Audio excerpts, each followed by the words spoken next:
Elwood Curtis. Connor Perry. Nice to meet you. Conducting an interview about your time at Nickel Academy. All right. A couple questions for you. First question, before arriving at Nickel Academy, you had hopes about your stay. I want to talk about how your beliefs were challenged or changed through your time at Nickel.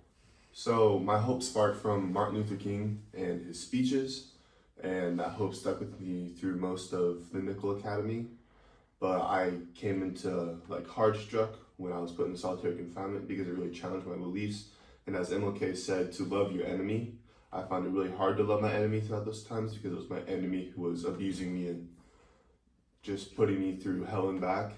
But when my best friend Turner broke me out of solitary, that's when my hope and love for MLK just sparked back, and I was finally able to understand the true meaning of his speech by telling me to love my enemy. For sure, yeah, thank you. My next question is, Nickel Academy appeared to be a normal reform school, but we learned that there's much darker things that happened there. I want you to talk about some of the harshest lessons that you learned and the whole power system while you were in there. One of the harshest lessons I learned was to kind of stay to myself. One of my fellow classmates, Corey, was being bullied and abused by fellow other classmates, and I was doing my best to kind of stick up for him and speak against it because I knew that's what was right. But the teacher ended up taking me and Corey aside, putting us in the solitary. He took us to the White House. He ended up beating us so bad to the point I thought I was going to die. And then I was kind of stuck in solitary just to myself, thinking about everything that happened. Yeah. Thank you for your time. Yes, thank you for having me.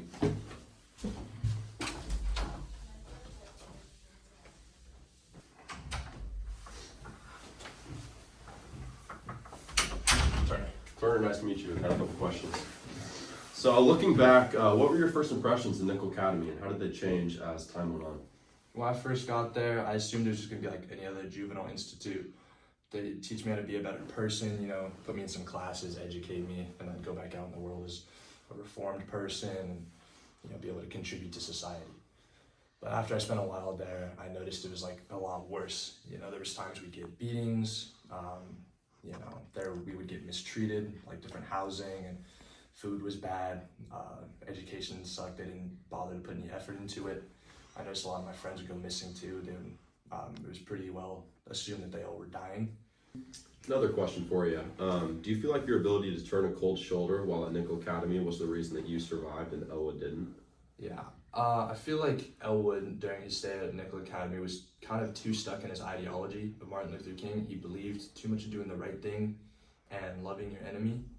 And I just don't think that's something you can do at Nickel. I think you have to kind of be able to just fend for yourself and not focus on anybody else. And you can't really feel bad for the people that are beating you and treating you terribly. So I feel like my ability to turn a cold shoulder did help me survive over Elwood because of his just strict ideology. Awesome. Thank you for your time. Yeah. Nice to meet you. Harper, nice to meet you. I got a couple questions for you. All right. So first off, did you ever question the mortality of the punishments that went on at Nickel Academy, or did you simply just accept that it was the system that was in place? During my time at Nickel Academy, I do think that there was a lot of things wrong with what was going on there. Through my time, my relationship with I don't know if you know Elwood and Turner, I did sympathize for them a lot. But I mean, at the end of the day, it was my job, and I was doing what I was told to do. Mm-hmm. So I would say yes, I did question what the mortality was and what was going on there. That's understandable. And when it came down to the time, did you know that you had to pull the trigger and kill Elwood, or did you end up hesitating at all? I did not hesitate. I had a job to do. I did my job, which does not mean I did not cherish the relationship I had with Elwood, also Turner. They were running. They were not supposed to. They stole bikes. And I did what I had to do. So at the end of the day, I did my job, and I took care of business. Appreciate your time. Thank you.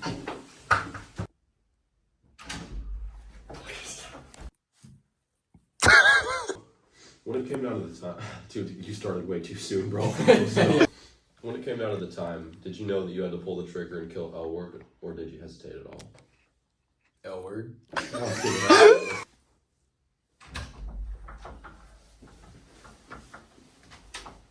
What? Nice to meet you. It's good, Slav.